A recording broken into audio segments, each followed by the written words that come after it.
Chris, Fortinet, what's the current overview on quantum then, from the manufacturer side, for want of a better description? Well, I think I can speak for all vendors in the market that the whole industry is now looking very actively at this problem. And Fortinet, of course, is our global lead in technology lead very much. And Fortinet is a technology company that we have not only got great minds on it, the great thing is you need good partners. And the one thing I think this will need is a much more collaborative approach. And it is certainly not something that one size will fit all, and one organisation will come out with it, as a Microsoft Windows type approach, and everyone just goes to it.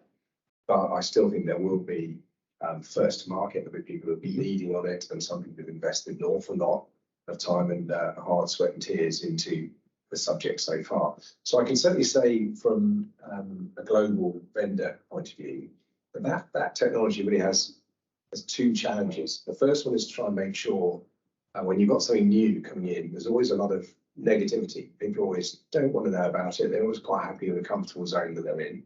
And anything new often gets a lot of people who don't understand it, because they don't understand it, being negative about things. So we have to welcome that innovative spirit. We have to, as an industry, make sure we're open and objective and not deciding that we don't want to open our minds to what is definitely going to be open our horizon. And the second part of it is the ability to connect. And the big thing is the ability to connect different systems together and have that interoperability. If we don't have that, and that's certainly from Fortinet's experience, where we are a very connectable company, then how can we serve not only all of the main high-risk, high-threat actors, which may well be the obvious ones, governments and defence customers, but what about people such as universities and some of the legal institutions, healthcare? And everyone can very quickly become unstuck. And I certainly think, from my point of view, to try and help people who don't understand it, I like to try and lift myself a bit out of the technical part. I'm very blessed. I'm surrounded by technical greater minds than mine. But my job is really to understand that and try and translate that into something which is going to be commercially effective and mitigate the risk. And that's what we must, and we all do that. But I was very intrigued that recently a very good explanation was made by Professor Michael Cuthbert down at the Didcot new quantum cryptography centre in the UK.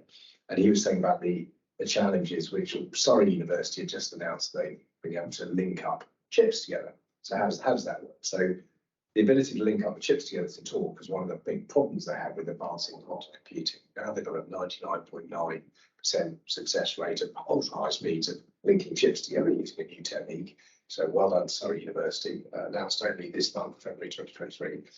But Professor Michael Cuthbert put it very well. He said, so now we've got the ability to connect up chips, and we can probably make something that's the size of a thumbnail connect up to make something that's about a dinner plate. And what we're looking at is we need a football pitch full of dinner plates to crack this problem. So we are getting there as a global effort onto it.